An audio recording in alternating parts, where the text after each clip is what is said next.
बढ़ते आगे और बात एक और बड़ी खबर की करते हैं। राजस्थान की ये खबर, जहां जयपुर की अनु मीणा के साथ क्या हुआ, इस पर आगे बात करेंगे। राजस्थान की राजधानी जयपुर में अप्रैल में महिला अनु मीणा की सुसाइड केस में अब नया मोड़ आ गया है। इस केस में पुलिस को अनु का मोबाइल फोन मिला है। इसमें इंजीनियर पति के खिलाफ सबूत भी बरामद हुए हैं। आरोप है कि वीडियो में आरोपी अनु को बुरी तरह प्रताड़ित करने अपशब्द कहते हुए नजर आ रहा है। मृतक अनु के परिजनों का कहना है कि अनु मीणा ने अपने पति की रोज रोज की बेरहमी और मारपीट से तंग आकर 7 अप्रैल को फांसी लगा ली थी। इसमें अब तक अहम सबूत सामने आ रहे हैं। अभियुक्त गौतम मीणा का एक सीसीटीवी भी सामने आया है। ये टीवी स्क्रीन पर लगातार तस्वीरें हम इससे जुड़ी आपको दिखा रहे हैं। इसमें वो गुस्से में एलईडी तोड़ता हुआ दिखाई दे रहा है। बताया जा रहा है कि अपने पति से तंग आकर रोज रोज की मारपीट से परेशान होकर अनु मीणा ने यह कदम उठा लिया और जान दे दी।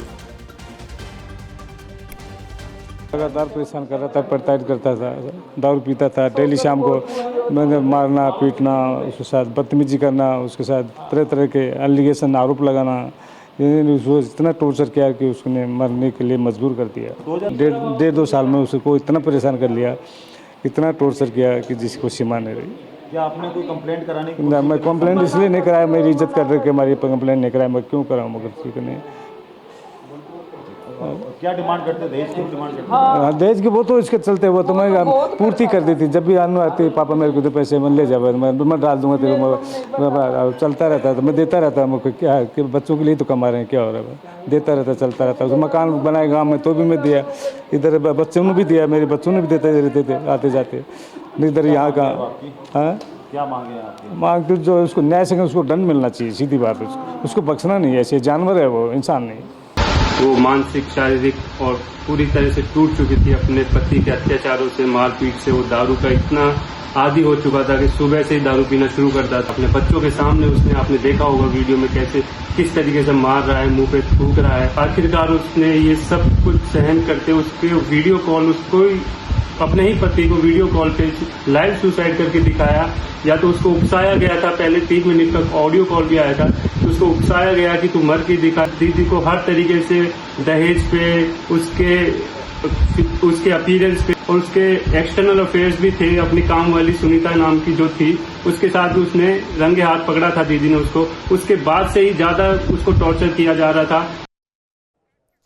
परिवार ने न्याय की मांग की है, कई आरोप लगाए हैं, आप सुन रहे हैं। परिवार वालों का कहना है कि अनु मीणा को इस कदर परेशान किया गया कि उसके पास कोई और चारा नहीं था अपनी जान देने के अलावा। अनु मीणा के साथ क्या हुआ? 11 साल पहले गौतम मीणा से अनु की शादी हुई थी। पीडब्ल्यूडी में XEN के पद पर, एग्जीक्यूटिव इंजीनियर के पद पर गौतम मीणा था और है। गौतम मीणा पर दहेज के लिए प्रताड़ित करने का आरोप लगा, जिसके बाद ये मामला सामने आया। बच्चों के सामने गौतम ने अनु मीणा की पिटाई की, जिसका सीसीटीवी आप देख रहे थे। 7 अप्रैल को अनु मीणा ने घर में आत्महत्या कर ली। अनु की मौत के बाद 3 मार्च का सीसीटीवी सामने आया है। वीडियो में गौतम अपनी पत्नी अनु से मारपीट करता दिख रहा है। 15 मई को गौतम मीणा के खिलाफ मामला दर्ज। ध्वज आर्य हमारे संवाददाता में ज्वाइन कर चुके हैं। ध्वज, ये सीसीटीवी फुटेज सामने आया है, परिवार वाले क्या कह रहे हैं, उनकी क्या मांगे हैं? और इन तस्वीरों में साफ देखा जा सकता है अनु को प्रताड़ित किया जा रहा था। वो हाथ जोड़ रही है कि उसे ना मारा जाए, ना पीटा जाए, उसके साथ हाथापाई की गई। साइकोलॉजी को लेकर क्या कहा जा रहा है? क्योंकि गुस्सा इस कदर बढ़ गया कि टीवी तक फोड़ दी गई। बच्चा इन तस्वीरों में नजर आ रहा है, उसके बाद भी अनु को परेशान किया जा रहा था। बिल्कुल, देखिए प्रगति, ये कहानी एक बेटी की है जिसने 11 साल तक जो अमानवीय अत्याचार सहा। यानी कि जो पति उसको जिस तरीके शराब के नशे में पीटता था, इस सीसीटीवी फुटेज में दिखाई दे रहा है किस तरीके से वो पीट रहा है पति, और जानवरों की तरह से पीटते हुए इस महिला पर थूक भी रहा है। यानी कि देखिए कितना अमानवीय अत्याचार ये महिला, ये बेटी सह रही थी, और सिर्फ इसलिए कि समाज में उसके माता पिता की इज्जत बची रहे। उनके जो परिवार वाले मेरे साथ हैं, उनके भाई मेरे साथ हैं। सबसे पहले ये पूरी जो घटनाक्रम हुआ, 11 साल से ये घटनाक्रम चल रहा था। आपको जो जो है कभी बताया उन्होंने इस तरीके से? हाँ, दीदी की मतलब नॉर्मल जो है लड़ाई होती थी उनसे, और दीदी यहाँ पर बहुत बार, तो दीदी रात को भी घर है, मतलब आधी रात को मतलब वो दारू पी के मारपीट करता था दीदी के साथ। और दीदी रात को कभी 3 बजे, कभी 2:30 बजे, कभी सुबह 4 बजे, कभी 12 बजे दीदी घर आ जाती थी यहाँ पे, और फिर यहाँ पर आके रहती थी दीदी।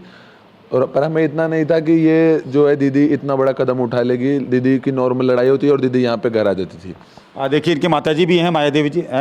आंटी, ये जो पूरा मामला हुआ, आपको तो पता होगा, आपसे बातचीत होती रहती होगी। खूब होती थी, यहाँ आती भी थी, वो आके बताती भी थी मम्मी मेरे को नहीं रहना उसके पास। मैं बोलती हाँ ठीक है अन्नू, मैं खुश हूँ, तू नहीं रहना चाहती।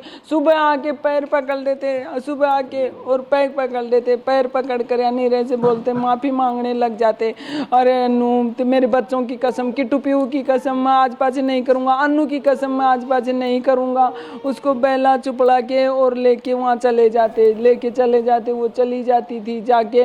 और फिर शाम के वही 5 बजते ही दारू पीना शुरू हो जाते थे। फिर वो रात को 10-11 बजे लड़ाई झगड़ा चलता रहते। पहले फ़ोन पर चलता, वो कहती थी आ जाओ, कब से आओगे, कब से आओगे, तेरी माँ ऐसे, तेरी बहन ऐसे, गाली गंदी। ये एक माँ की आंखों में आंसू बता रहे हैं कि उसकी इकलौती बेटी के साथ में जो हुआ, न्याय की उम्मीद है। इनके पिताजी मेरे साथ हैं, और ये जो उनके पिताजी हैं खुद हेड कांस्टेबल है। सर, पुलिस में आप रहे हैं, लंबी नौकरी आपने करी है और आपने लोगों को भी न्याय दिलाया, लेकिन बेटी के न्याय के लिए आज भी आप जो है भटक रहे हैं। बिल्कुल भटक रहा हूँ। मेरी बेटी काफ़ी दुख तकलीफ से गुजरी, अंत में मौत को गले लगा लिए। परेशान होकर इतना प्रताड़ित किया जिसकी कोई सीमा नहीं। मुझे फुटेज देखकर मुझे अफसोस हो गया, मुझे ध्यान ही नहीं था कि बच्चे को इतने। पूरे घटनाक्रम को खुलासा कैसे हुआ सर? खुलासा ये तो जब बच्ची सुसाइड कर गई तो हमने सोचा कि भाई ये मेरी कोई गलती से अब इसे गुस्से में आवेश आ गया तो सुसाइड कर लिया होगा। तो हमने इतना बारीक कदम भी नहीं, मैंने नॉर्मली रिपोर्ट दे दी, पोस्टमार्टम हो गया। वो चलो ठीक है, वो 2 मुकदमा दर्ज कराएंगे तो गुस्से में बच्चों को कौन पाल पोषण करेगा, ज़्यादा बर्बादी होगी। लेकिन जब रोहित ने कुछ ऐसे फुटेज उपलब्ध कराए जिसके देखकर रोंगटे खड़े हो गए, फिर मेरे उसके प्रति कोई दया भाव नहीं रहा। बिल्कुल, देखिए प्रगति, सबसे बड़ी बात ये जो कहना चाह रहे हैं मैं समझा देता हूं कि किस तरीके से पूरे मामले का खुलासा हुआ। जो 7 अप्रैल को जो अनु मीणा ने सुसाइड किया, उसके बाद परिवार ने सोचा कि जो है पति और पत्नी के बीच में झगड़ा हो रहा था और इस वजह से उन्होंने सुसाइड कर लिया होगा। लेकिन जब इनके दोहिते यानी कि अनु मीणा के बेटे ने जब पूरा खुलासा किया, उसने कहा कि आप जो है उनका फ़ोन चेक करिए और उनके फ़ोन में कुछ ऐसे जो है एविडेंस मिलेंगे। जब इन्होंने पूरा तरीके से उनका फ़ोन खोला और जब पासवर्ड से जब उनके बेटे ने बताया, जब फ़ोन खोला उसमें जो सीसीटीवी फुटेज जो हम दिखा रहे हैं, जिस तरीके से जो सामने आए हैं सीसीटीवी फुटेज, जब इनके परिवार ने देखे, इन्होंने देखे तो इनके रोंगटे खड़े हो गए। रोंगटे खड़े होने के बाद फिर इन्होंने जो है पूरी तरीके से इस मामले को जो है दर्ज कराया। हत्या का मामला दर्ज हुआ है और ये भी सामने आ रहा है कि गौतम मीणा जो कि अनु मीणा का पति था, उसके अवैध संबंध की कहानी भी इनकी तरफ से बताई जा रही है। जी बिल्कुल ध्वज, और ये जो तस्वीरें सामने आ रही हैं इसके बाद अनु के पति की मानसिकता पर भी कई सवाल खड़े हो रहे हैं और न्याय अब तक क्यों नहीं मिला, इस पर भी बहुत बहुत शुक्रिया आपका जानकारी के लिए।